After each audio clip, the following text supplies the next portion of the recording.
Pleasure to be here this afternoon. My name is Linda Markham. I am the president of Cape Air and chairman of the RAA board. With us today, I have the privilege of introducing the wonderful panel we have here, rich in history for RAA. I have Mr. Dwayne. I'm sorry, Dwayne.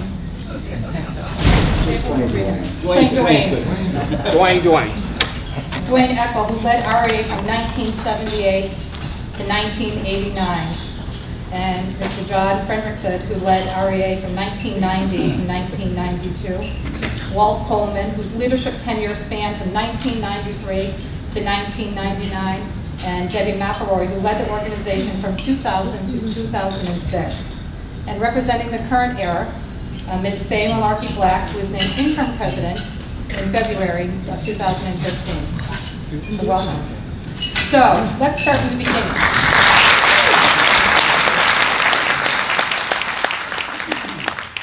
I'm going to start with you, Dwayne. You were here in the very early days, and you knew RAA from the very beginning. What was it like? Well, first of all, it wasn't RAA, it was CAAA. They were the Commuter Airline Association of America. Everybody knew it as CAAA. So when I refer to those years, I'll refer to commuters, which really is you. You don't know it, but that was you. They were referred to as commuters in those days. And I'd say that was when the association first came together. There was a bunch of commuters, and they had maximum 30 passenger aircraft, and they get 298 exemption as carriers, and they had to simply have 5 round trips a week. That was it, never carried. So that was what the commuter industry was. Maybe a couple of dozen companies that had some bulk to them, like Henson and Dawson Ransom and those, but that were over 200 of those carriers when what's now RAA and CAAA came together with the management firm, Smith Baldwin, one itself, 1975, 78. It was the very, very beginning of the association. And the seminal act that occurred in that era was the Airline Deregulation Act. It was an extraordinary event, an historic event, and that's what kicked off the community. Great, thank you. John, you were here for some of that time as well, and then you were promoted from within to lead the organization. What's your defining memory of your tenure? Oh, gee, there were a lot of them. Although I think one of the most vivid ones is my very first day on the job. I was hired to be Dwayne's number 2, and the very first day that I started, there was an article in one of the trade papers that said that RAA had elected to become a subdivision of ATA, which was news to me. And to me. Yeah, and it turned out that it was news to Dwayne, and it turned out to be a big misunderstanding. And the board of directors quickly corrected that, and much to their credit. But it did, the rest of the time I was at the organization, it was kind of feeling out the relationships between the regional carriers and the big airlines. And I would say that was probably the theme of the time that I was there. Great, thank you.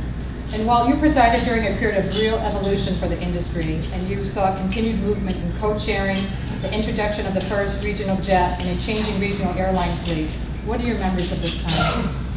The best part of taking over was I inherited this great staff. I had Bill Kyle, who was our technical fellow, and Carol Jewell, who took care of the front office, but best of all, Debbie McElroy as my vice president. And it was a great time to have that team because they were knowledgeable, and as Linda has said, things just moved very rapidly when I joined the organization. I'm not taking credit for that. That's how the direction we were headed, because co-chair expanded, the regional jet was first going to be introduced, some terrific new turboprop aircraft were coming in the fleet. It was really an exciting time. It got a little bit less exciting, or more exciting, but in a different way a few years later. But it was a great time to be in the industry, and I was really glad where I landed. Great, thank you. And Debbie, you spent 19 years with RAA, serving John and Walt's tenure, before leading the organization on your own starting in 2000.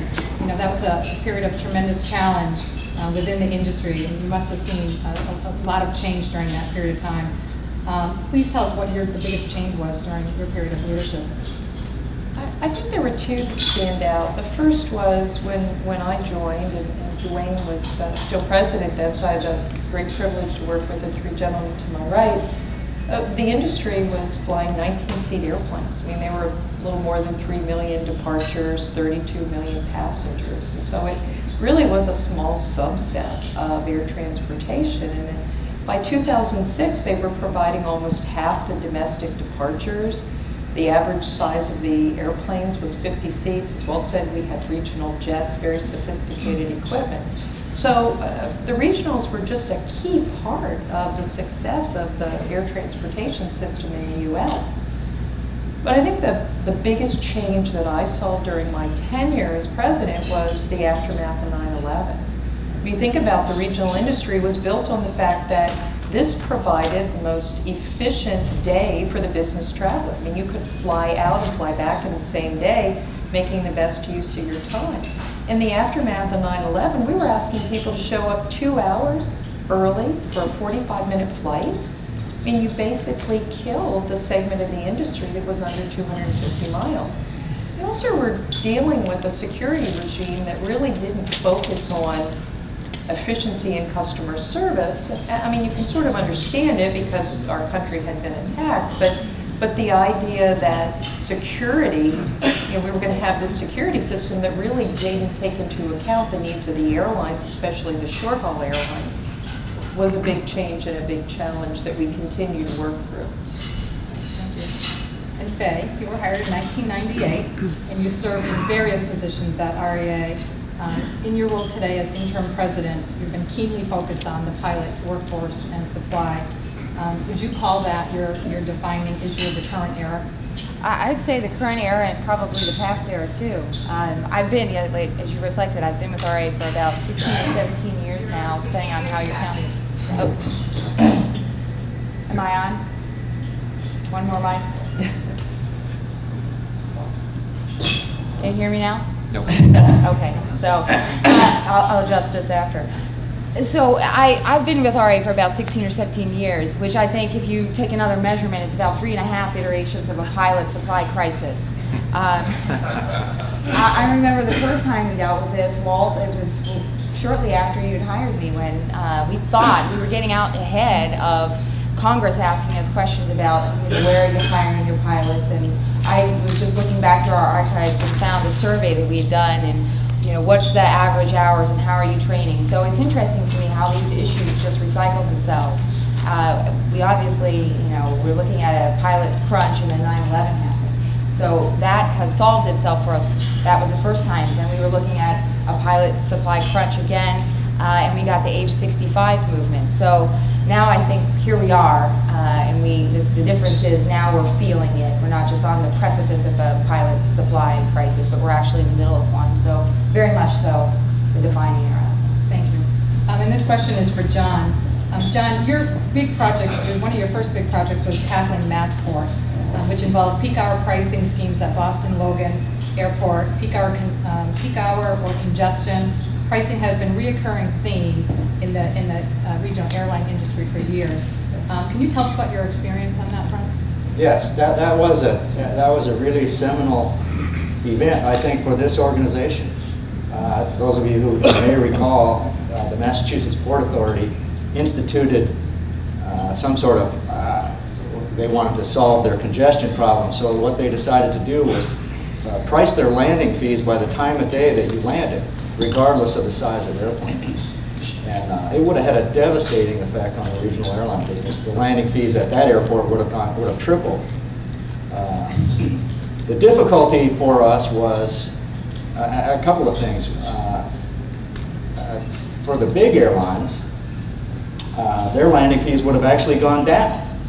So we had to make sure that those members of the RAA who were closely aligned with the major airlines were able to support us in that fight. And it turned out that the organizations like American Eagle decided that yes, they could help us. We had to raise a lot of money for the RAA at the time. We spent a lot of legal fees going to the Court of Appeals, challenging the Department of Transportation in court for the first time ever, and we actually won. and we snuffed that idea out forever. And it was one of the proudest times I've ever had of the organization. One of the only days I think I actually drank in the office. That's not true. But it was a real credit to the RAA that the combination of the small 19-seat guys, you know, and the American Eagles of the world could band together, raise the extra money, and take on the government. Great, thank you. And before I open it up for questions from the audience, I have a question for Walt. Walt, you joined RAA from Air Transport Association, now known as A4A. What drew you to the regional airlines? I've been in aviation from the beginning, and I worked at ATA. It was wonderful. It was just great to be the representative of the major airlines. But I was thinking that I've been doing this for a long time. It would be really nice to move on and do something that I could be more associated with. And I had this wonderful phone call in 1992 from Diana Lundy, and she said, you know, John Frederickson's leaving the RAA. And Diana and I had worked together in the mid-'80s on carriage of handicapped, and I learned a lot about RAA then and about their culture. But Diana said, this might be a job you'd be interested in. And I was intrigued right away. And the more I thought about it, the more I sort of reflected on the organization, I thought, I'd like to be there. It'd be fun to be representing an association like this with the regulatory folks and with the people on the Hill, because I could be proud of what they do and I could be speaking for the members. It was a great decision on my part. I'm really happy I did it, and it was 8 years of real pleasure because of what the culture was within the members and how we related to the regulatory and the congressional tasking we were given. Great, thank you. And John, I have to just ask you a quick question, because you actually left RAA and to go and lead an airline. Tell us about what your experience was going to lead an airline and what you were able to take away from RAA. Well, I didn't actually go to lead an airline. I left to become general counsel at Masaba Airlines in Minneapolis. It was a move I wasn't particularly expecting to make, but I got an offer to go out there, and my wife was from Minneapolis, so it came down to I didn't have a choice. Anyway, I did join Masaba. Masaba was a great organization, a wonderful organization. I spent a number of years there with a couple of guys sitting here in the room who led that organization when I was there, and then I went on to Sun Country after that. But basically, I mentioned something in the paper that I found that life in the airlines is really easy and the money's really good. So it's as you all know. Well, we have a microphone set up in the middle of the room, and we'll be happy to take any questions from the audience. Well, I have to stand up because at the age of 21 in 1977, I was Director of Government Affairs for the Commuter Airline Association. Our convention that year in November was in New Orleans, and we almost had 200 people at the meeting, and the evening event was black tie, and we had a budget of almost $200,000. I went into my first Board of Directors meeting, and the Board of Directors immediately asked for the resignation of the entire staff, except for me, because I'd only been there a month. And the issue was certification. The board had taken, the executive staff had sided with the Allegheny commuters in wanting 401 certification. And that caused the other, well, it was 250 regional commuter airlines at the time, caused the other airlines to just become very angry and kick the bastards out. So here I was left, 21 years old with this association. And that's when we recruited Dwayne Ekdahl. Within 2 years, with Dwayne and Smith Buckland, the Regional Airline Association, we still commuter airline association, but we went to 1,500 at the convention and a $1.5 million budget. So we've really come an amazing way in the 40 years of the association. I don't have a question, I just had a share. Thank you.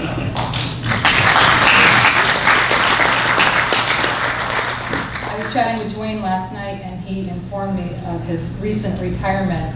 However, we talked about, there were a lot of people in this room saying how valuable he would be as an employee. So he decided he brought business cards and is happy to give them away.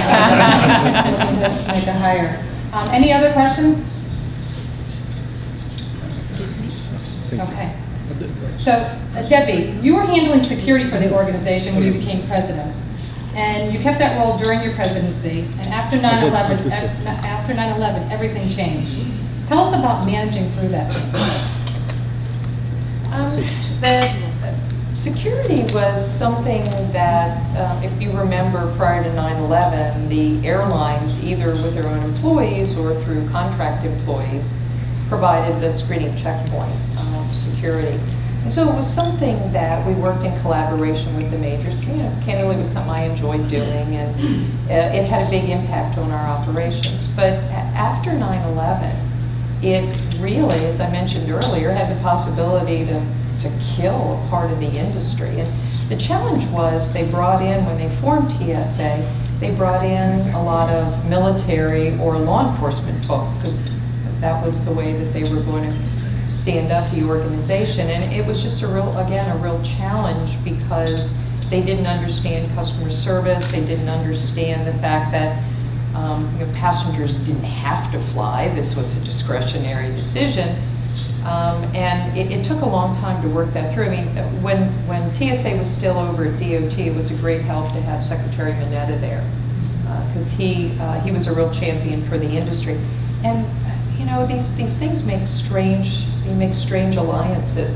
Through a lot of that, one of our best supporters was Herb Kelleher with Southwest Airlines, because they understood short-haul transportation. They understood the need for quick turns. We had more in common with Southwest than most of the other airlines that were in those same negotiations. So it was an interesting time.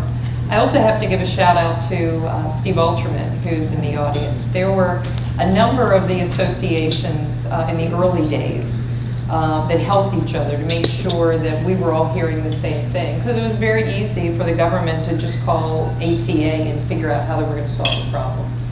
And Steve and Ed Fagerman with the Air Carrier Association and Ron Priddy with the National Air Carrier Association, we just made sure everybody had the same information. Because it was very different. What worked for the major carriers did not work for the regionals, whether they were flying passengers or cargo. So I kept security for two reasons. One, because I liked it, but more importantly, because it was an area that just could totally bollocks up the operation if it wasn't done right. Great, thank you. And Faye, you've been up on the Hill for many, many years. Tell us what your single biggest challenge has been on the Hill, and what change you have seen over the years. Well, I'd say unquestionably the biggest change is when I joined RAA, we were there to build the program. So Walt hired me, and Debbie closely worked with me to try and build something where it didn't exist. But I found that people were very receptive on Capitol Hill. They wanted to learn more about regional airlines. They were excited. Those that did know the committees, gosh, I remember, do you remember the loan guarantee program for regional jets? Everybody wanted to bring the 50-seat RJ, and we would talk about the aircraft, and we would talk about small community air service, and we had to do a lot of education. But people were really eager to bring our service to their community. People still value their service, and they know a little bit more about us, but with our exposure has come a lot of challenges. So now the tone that we get is different. Unfortunately, we still have to do a lot of education. That hasn't changed. We still go into some members of Congress office, and particularly this past year, we've had so much turnover in both chambers, and we have to start from zero, where we're saying, okay, this is Regional Airline Business 101, and explain to them, it's a slightly complex business model, and here's how it works. So we have to do that again and again. The other biggest change has been in the relationships that we have on Capitol Hill. A couple of years ago, when the gift rule ban came in, and you couldn't spend small money anymore on anyone, so you couldn't conduct your business like you do. You take people out to lunch and get to know them and develop relationships. And when I first joined RAA, we could do the same thing. We could make these relationships and take them out to lunch and play golf with them. And then in an attempt to clean government and lobbying up, they changed those rules. So you can't take them out anymore, and you can't really relate as people. So it's a lot easier to yell at somebody that you don't know. And there are a lot of people that we don't know as well now because of that. You know, you can still, if you have a lot of money, you can still go and spend your PAC money and get to know the member, the lawmaker, but you don't have the relationships with the staff, and that's been a challenge. Great. Before we end our panel, I'd like to give all of our panelists an opportunity just to give some closing remarks and maybe just talk a little bit about what was most rewarding for you in your time as president of RAA. Dwayne, we'll start with you. Well, for me, to have a close seat at what really was one of the most extraordinary events in business history in America, airline deregulation. I mean, that is an absolute prime example of how market forces can best determine allocation of resources. And it happened. I mean, in 1984, the Civil Aeronautics Board was a huge bureaucracy, and all the many lawyers and consultants that worked representing small communities, airlines, it was gone. It was sunsetted. It was gone. So that was an extraordinary event. It put a lot of pressure on the industry. There was some great pioneer entrepreneur. All of our members were pilots, it seemed to me. And I knew that because I wasn't a pilot, but they were pilots. Everything was going on. It was a really exciting time.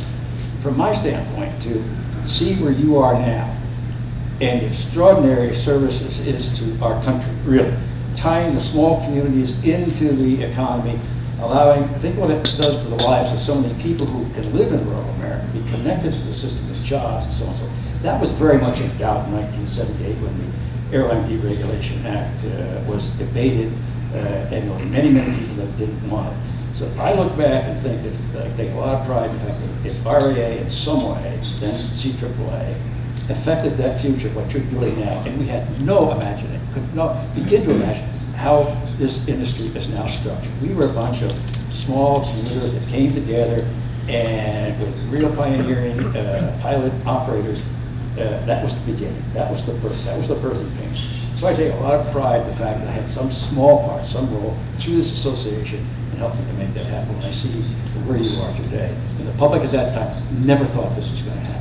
Smaller carriers would fill in and replace the large carriers in the small communities. It was a huge development. Yeah. Thank you. John?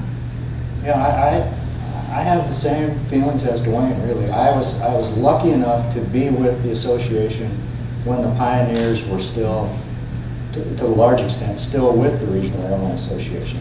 Guys like Dick Henson and Kingsley Morse and Doug Voss, John Sullivan, people who created something out of nothing.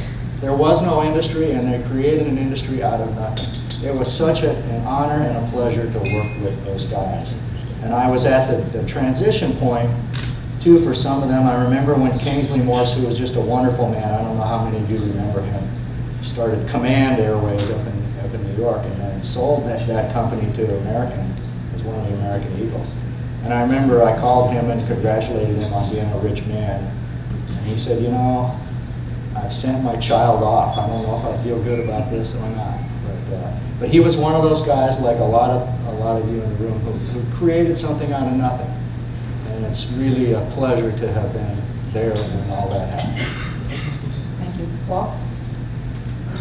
The event that I think that I reflect on most of all during my time wasn't one I would have chosen, but I think it was responded to in the only way that could have possibly been correct, and that was early in the 90s after a couple of pretty awful accidents, including one, wasn't a member airline, but a crash in the home constituency of the chairman of the House Aviation Subcommittee, got a lot of attention.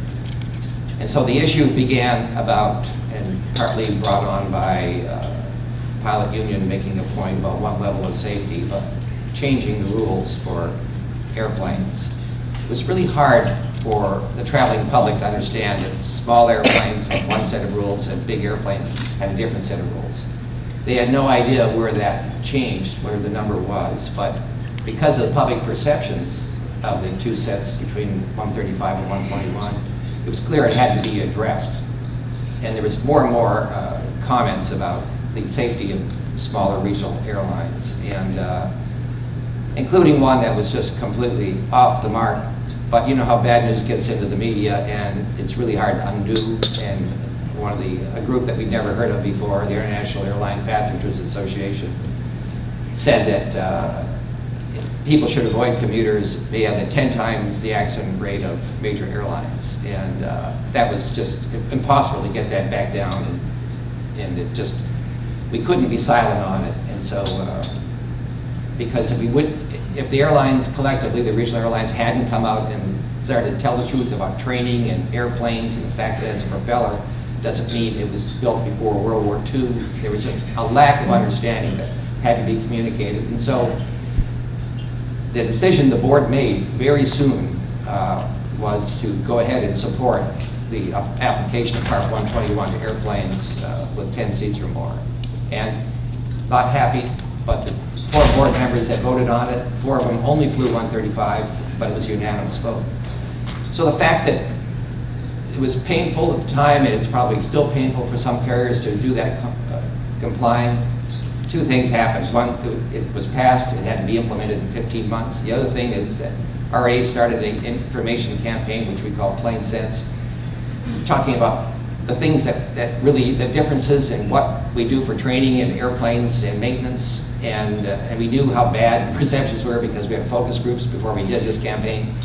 You never know if those had any real effect. You just can't. It's immeasurable. However, my view is if we wouldn't have done that, if we would have pushed back on it, it would have been rammed down our throat, and we'd really been happy. We got to tailor it to some extent, and I think it helped. And it had to be done, and if it wouldn't have been done then, it was going to be nagging at the carriers for a long time till it happened. So the fact that the board made that decision before it was imposed on them was just a noble move to make, and I'm so fortunate I was there, part of it, but it was the board that made the decision, and I look back on it thinking that did a lot for the credibility of the regional airlines. Thank you. Debbie? So I started, again, as I said, in 1987, so like Dwayne and John, I worked with some of the seminal pioneers in the industry. It's hard to overemphasize how important those guys were in starting, everything that is sort of typical now, whether it's, the code sharing, what we have with the Allegheny commuters, or using flight simulators, all of that, it just began then, and it's just amazing to me how it's just all accepted practice. I think that for me, the thing that was most challenging was the fact that because the regional airline industry had grown so much, that we were expected to participate in lots of areas, and we still had 5 people. I remember people talking about BAM and RAM. BAM was big airline mentality, and RAM was regional airline mentality. And the board constantly told us, we're a lean operation, and so you only had so much money to do things. So you work partnerships with other organizations that help. The Air Transport Association, while the code share arrangements, sometimes you agreed with the majors, sometimes you didn't, sometimes you had to do it quietly. Issues like potable water, where all of a sudden there's this big issue, and we had to figure out whether we were going to take, because the water in the bathrooms wasn't potable, and so people were talking about taking the sinks out of the airplanes. It was ludicrous what you were having to do, because this idea that all airplanes should have potable water, even though people didn't drink out of the bathroom sinks. We didn't have any of that expertise on our staff. But yet we were called to work on this issue with EPA like everybody else. So I think that was the challenge, and as Walt said, we were so fortunate to have such a great staff. Air traffic management was another area. I remember hiring Scott Foose. I remember being so happy the day I got his resume after Bill Kyle had left. I got his resume FedEx to me. I was like, this is the answer to my dreams. Scott was great, and Dave Lauderer. When we actually decided with Walt that we needed full-time lobbying, having Faye up on the Hill. It was a real challenge to make sure that we could participate with such a small staff. But I think that's the most proud I am of the work during my tenure as president. And whether it was 9/11, where with these sort of esoteric technical issues, we were able to represent the industry with the strong support of of our members and make sure that the regional airline interests were protected. And that was a challenge sometimes. Thank you. Faye?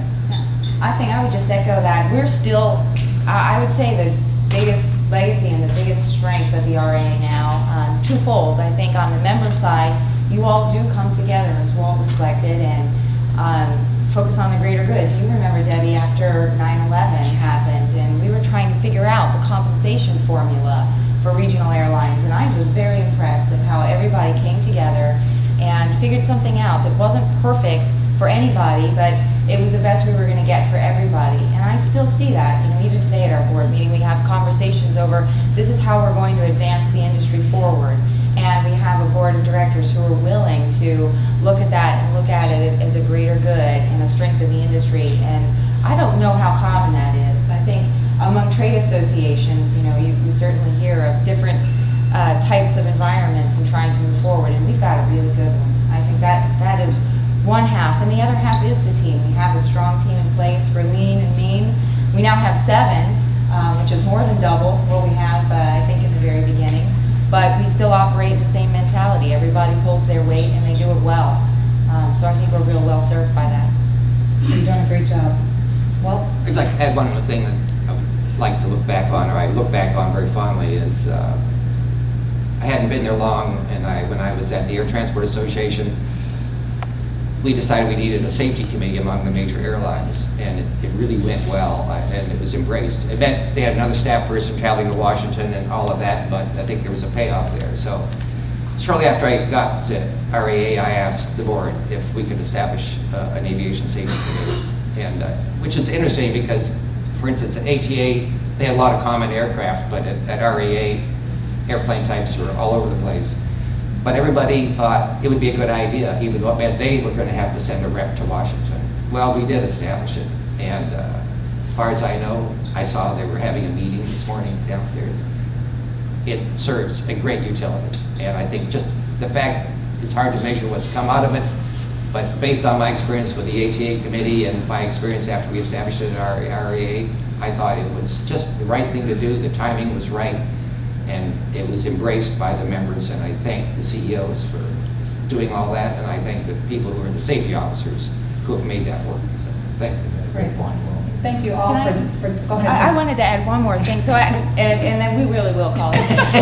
But I'm looking around this room and I see so many airline faces, but there's the other thing that's been the constant here is our associate members, and I think that's probably been true up and down the panel. But I think of my very first RAA, and I was also like Talinda, young, not quite 21, I was 26 when I started with the Regional Airline Association, and I didn't have an aviation background, I had a political background. And I came and was just stunned by the depth and breadth of this industry. And that is not just the airlines, but that's thanks to all of our associate members and the supply company partners who are truly partners in the business. And I think we see that at the convention, but I also work with your organizations back in Washington. So that support has been really critical over the years and remains very valuable.